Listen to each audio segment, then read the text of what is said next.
এখন এটারে যদি আমি ফার্স্টে এই দুইটারে সমান এ ধরছিলাম, এখন যদি আমি এই দুইটারেও যদি এইটারে শুধু এ ধরি, এই দুইটারে যদি বি ধরি, তারপরেও অঙ্কটা হবে। কিভাবে করা যায়, মানে কনফিউজ হওয়ার দরকার নাই যে আমি এই প্রথম দুইটারে ধরতে হবে, এটা মুখস্থ রাখতে হবে, এরকম না। আমি যে কোনো দুইটারে বা যে কোনো একটারে প্রথমে ধরে অঙ্কটা শুরু করবো। তাহলে কি হবে দেখি।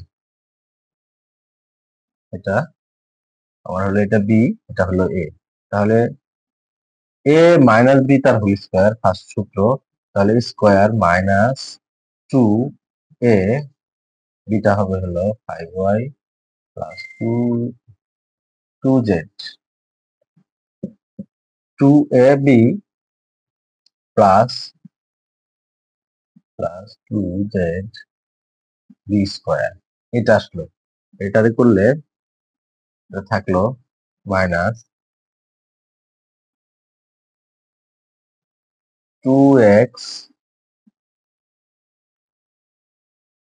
টোটালটা যদি পুরো গুণ দিয়ে দিই তাহলে 10xy মাইনাস 4xz প্লাস, আর এটারে আবার সূত্র পড়ছে A B, A plus B তার হোল স্কোয়ার। তাহলে এটা পুরোটা হবে হলো square plus 5y 2ab plus B square. তাহলে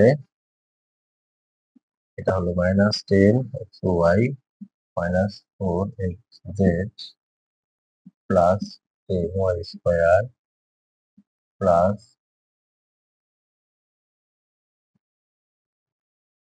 20 yz প্লাস 4z স্কোয়ার। এটা অ্যান্সার।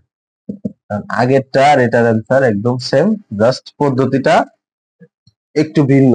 জাস্ট এখানে আমার মুখস্থ রাখার দরকার নাই যে আমি এই দুইটারে ধরে নিব না, এটা ধরে নিব না, কোনটা ধরে নিব, একটা ধরলেই আমার হয়ে যাচ্ছে অঙ্কটা।